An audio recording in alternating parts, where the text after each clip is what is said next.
Gachagua alitoa head speech kwa Obina live. The same time Mheshimiwa PK walimshika on Friday kwa head speech. Kwani kuna katiba yenye inafavor Gachagua na kuna katiba haifavor PK Salas.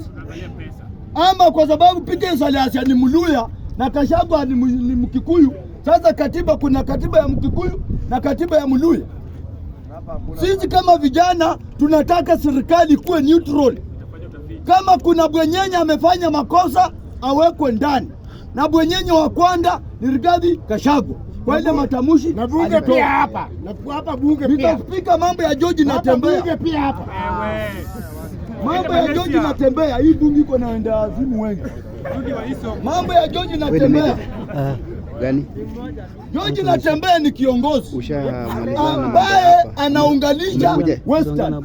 Hii poroji inakuja ati George Natembea amekula pesa, kujua amefanya nini? Hii ni poroji wanataka kuua makucha ya George Natembea. Na huyu mkikuyu hata inaanga maana. Wili, unajua mambo yake? Alisema jana. Alishaongea jitetea, akasema ataleta kesho. Sasa mwacha na ikifika kesho tena niko hapo, mimi sitoka hapo, nina kaunga hapa. Siwezi. Nimekuwa hapa na ya security washakwambia venye security na kwanga. Ya security washakwambia. Niliambiwa nitoe punch. Nani huyo alikwambia punch? Ya security ama ya media? 1.5 nasema kuregister. Ni kweli. Sisi hapa vijana hiyo pesa hata najua familia zetu tuwezi kuwa nazo. Ni kweli. Lakini George Natembea anaajiri hata vijana wengine atakuja hapa jakaza kumtetea. True or false? Lakini saa hii ati anaambiwa kuna graph, hatujasema ako guilty. Kitu ya kwanza, huyu jamaa ameshikwa kwa sababu tuna suspect. Kwa nini yeye unaweza kujisalimisha?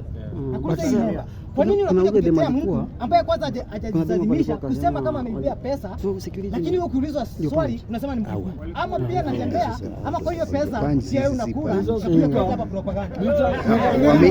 Wa media kwanza ni ngapi? Washakwambia yao. Dumia niambia nilikuwa na punch. Mimi hata sikuwa nimeanza kuongea kufafanua mambo yanatembea. Ni members amenyesha tu haraka. Mr. Speaker, George Natembea, sisi tunajua kuna watu wengi wamefanya mambo ya corruption na wana support Ruto. Tunajua wako ndani wengi wako